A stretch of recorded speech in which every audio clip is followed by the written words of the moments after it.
জামাত ইসলামের তরফ থেকে কালকেও দিনভর নানান অভিযোগ জানানো হয়েছিল নির্বাচনের পরিবেশ, ব্যালট বাক্স নিয়ে ভোট ডাকাতি বা ভোট জালিয়াতি কিংবা জাল ভোট সেরকম প্রবণতা বা এজেন্ট বের করে দেওয়া এরকম।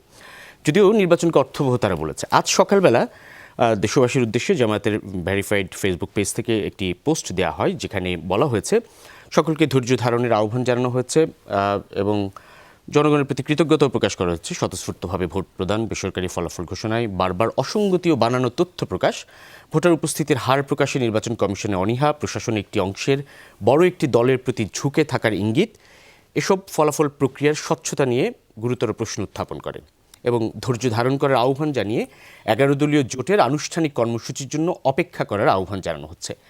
নতুন করে কি আবার সংকট তৈরির শঙ্কা আছে কিনা? New Zealand dairy, excellence in quality.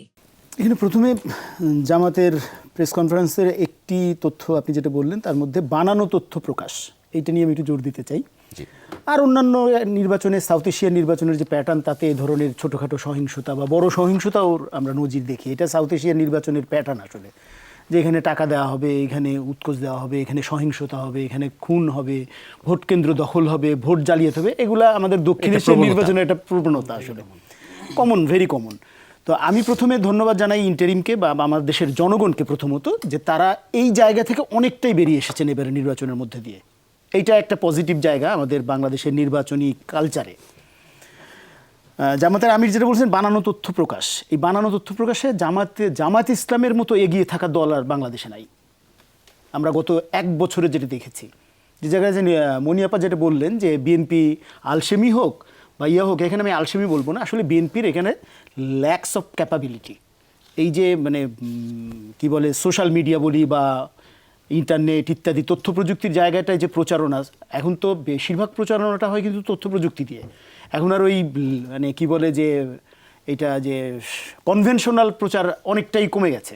তো সেই জায়গাটা কিন্তু জামাত এগিয়ে। আর বানানো তথ্য প্রকাশে জামাত তো আরও বেশি, কারণ জামাতের পুরো রাজনীতিটি একটা মুনাফিকির রাজনীতি আসলে।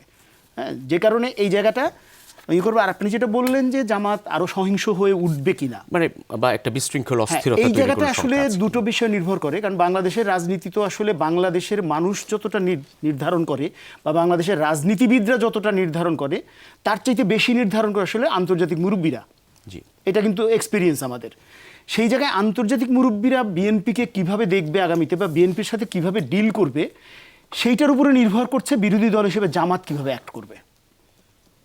সেইখানে আসলে এই মুহূর্তে বলা যাচ্ছে না যে জামাত একটা গণতান্ত্রিক চর্চার মধ্যে দিয়ে যাবে নাকি আবার তাদের সেই সহিংস চরিত্র নিয়ে আসবে তারা, এটি বলা যাচ্ছে না। তবে বাংলাদেশের মানুষ তাদের অতীতের এক্সপিরিয়েন্স থেকে যেটা আমি মনে করি, বাংলাদেশের মানুষ জামাতের যে ভায়োলেন্ট আছে, অ্যাক্টিভিটিস আছে, সেই জায়গাতে তাদের কিন্তু একটা শঙ্কা আছে, যেটা তারা এই নির্বাচনী প্রচারণাতেও তারা কিন্তু এক ধরনের থ্রেট ফিল করেছে। বাংলাদেশের মানুষ, বিশেষ করে নারীরা তো সাংঘাতিকভাবে থ্রেট ফিল করেছে যে কি যেন হয় জামাত আসলে।